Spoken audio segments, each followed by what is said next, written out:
So I picked up some fancier Premiere Pro effects and I want to try them out for tutorial videos. I think that would be really cool to have some tutorial videos with like modern corporate effects. So we could go over units. For example, we have different types of units. This is a truck unit, this is an infantry unit, and this is a tank. So let's start with this type. On the right, you have your combat rating, combat strength, and if it's in parentheses, then it's defense only. The middle number there is the action rating. The actions rating is used to do surprise calculations. It's also used as a modifier for the combat roll as well. On the right here, we have the unit's movement allowance. Now there's different types of colors. A white, for example, movement allowance, means leg movement points, and the black means truck movement points, and the red mean movement points with tracks. So obviously the tank is going to have tracks instead of feet, so you have your three different types of movement. Now those will come into play when you go start moving around the map.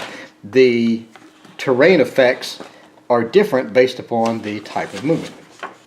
For example, you have a chart here. It talks about the terrain effects. For a different type of terrain, you have different type of movement if it's truck, track, or leg as well.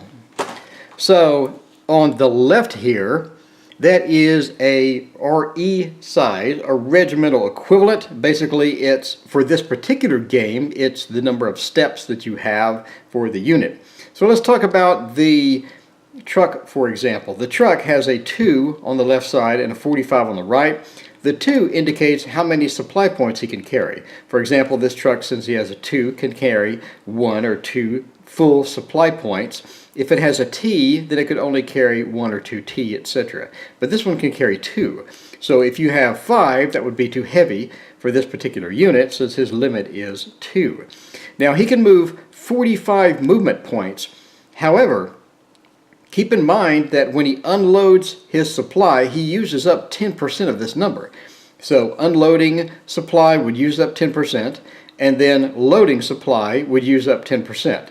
So we're talking 20% if he unloads and then loads, or loads and then unloads, etc. So you have to factor that into the movement of this unit.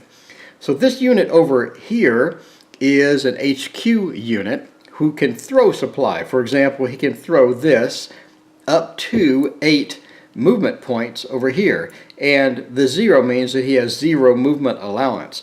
So he could toss this over to a particular unit over here and give him supply, assuming there was no enemy zone of control in between. Okay, so that's the sample tutorial, and let me look at what it looks like.